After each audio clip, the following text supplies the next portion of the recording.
मैं रूही आज आपको एक सैनिक की बहादुर गाथा सुनाती हूँ। कहते हैं एक सच्चा सैनिक अपने देश के लिए जीवन से भी ऊपर अपने कर्मों को रखता है। वह अपने कर्तव्य के प्रति इतना समर्पित होता है कि मौत भी उसे अपने फर्ज से अलग नहीं कर पाती। ऐसे ही एक कहानी है बाबा हरभजन सिंह की, जिन्होंने मरने के भी बाद अपनी ड्यूटी जारी रखी, न केवल अपने देश के लिए बल्कि अपने आत्मा को भी अमर कर दिया। आज के कहानी का नाम है वतन का पहरेदार। एक दिन एक युवा पत्रकार और उसका कैमरामैन बाबा हरभजन सिंह के पुराने मंदिर की शूटिंग लेने पहुंचा। वहां उसने कुछ सैनिकों से बाबा हरभजन के बारे में इंटरव्यू लिया। सैनिकों ने बड़े गर्व के साथ बाबा के चमत्कार और उनकी कहानियों के बारे में उसे बताया। इंटरव्यू खत्म करने के बाद पत्रकार और उसका कैमरामैन आपस में बातें करने लगे।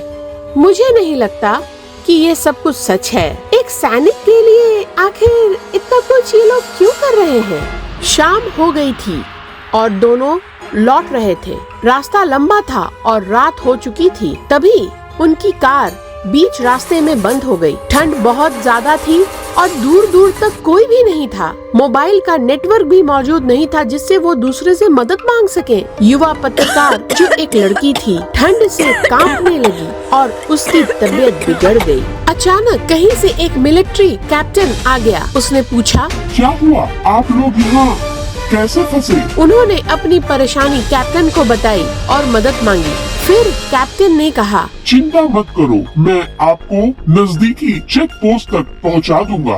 कैप्टन उनके साथ कार में बैठ गए और दोनों को सुरक्षित चेक पोस्ट तक पहुंचा दिए। वहां पहुंचकर मिलिट्री ऑफिसर ने उनसे पूछा, आप लोग इतनी रात को यहाँ कैसे आए? उन्होंने कैप्टन के बारे में बताया जिसने उनकी मदद की थी। जब सभी लोग कार के पास उस कैप्टन से मिलने गए तो वहाँ कोई भी नहीं था। तभी ऑफिसर ने पूछा, आपके साथ कौन आया था? उस लड़की ने कैप्टन का हुलिया बताया। ऑफिसर ने चौंकते हुए कहा, अच्छा, वो तो बाबा हरभजन थे। दोनों पत्रकार हवाक रह गए। उन्हें अब यकीन हो चला था कि बाबा हरभजन आज भी अपने कर्तव्य निभा रहे हैं। पंजाब के एक छोटे से गांव में जन्मे हरभजन सिंह हमेशा से ही देशभक्ति की भावना रखते थे।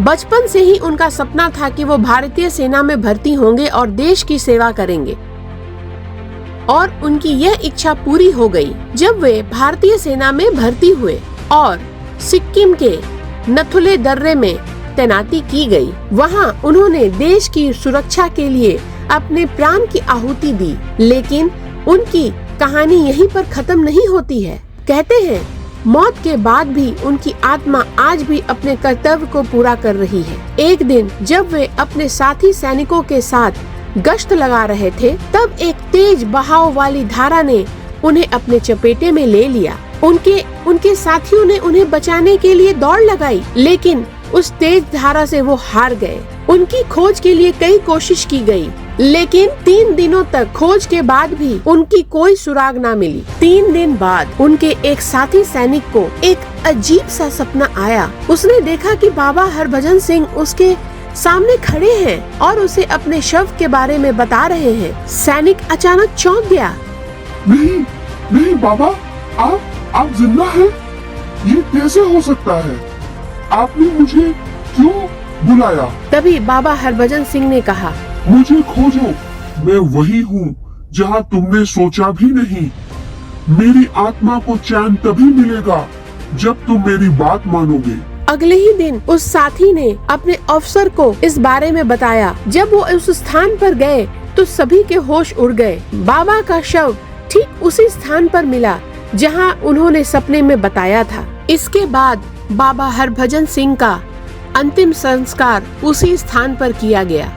लेकिन बाबा की कहानी यही खत्म नहीं होती है। कहते हैं कि उनकी आत्मा आज भी वहीं तैनात सैनिकों की रक्षा करता है। कई बार सैनिकों ने बाबा को गश्त लगाते हुए भी देखा है। कुछ ने तो ये भी कहा कि बाबा ने संभावित खतरे के बारे में भी उन्हें जानकारी दी। नथुला दर्रे में तैनात सैनिकों के बीच बाबा हरभजन सिंह की आत्मा को लेकर कई कहानियां हैं। एक बार जब सीमा पर तनाव बढ़ा हुआ था, तभी अचानक एक सैनिक ने बाबा हरभजन का आशीर्वाद मांगा। उसके कुछ ही समय बाद एक बड़े खतरे से सैनिकों की रक्षा की गई। इस घटना के बाद बाबा की शक्ति और उनकी आत्मा की मौजूदगी में विश्वास और भी मजबूत कर दिया।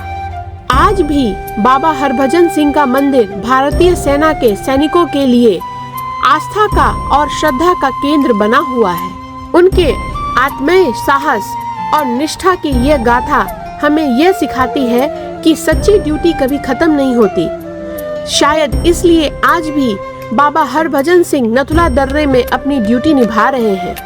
यह कहानी न केवल सत्य और रोमांच से भरी हुई है, बल्कि ये वीरता की वह गाथा है जो हमें ये सिखाती है कि अपने ड्यूटी पर हमेशा सजग रहना चाहिए। तो आज की कहानी आपको कैसी लगी, ये आप कमेंट सेक्शन में जरूर बताइएगा, क्योंकि ये सिर्फ एक कहानी नहीं बल्कि एक सैनिक की आत्मगाथा है। कम से कम एक जय हिंद जरूर लिखें। तो फिर अगले खतरनाक यात्रा के सफर पर चलने के लिए चलो कुछ भूतिया हो जाए।